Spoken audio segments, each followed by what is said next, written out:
सर्वभूतायदा देवी स्वर्गमुक्तिप्रदायिनी त्वं स्तुता स्तुतये का वा भवन्तु परमोक्तयः सर्वस्य बुद्धिरूपेण जनस्य हृदि संस्थिते स्वर्गापवर्गदे देवी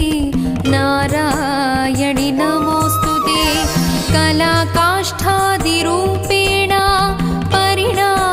परिणामप्रदायिनी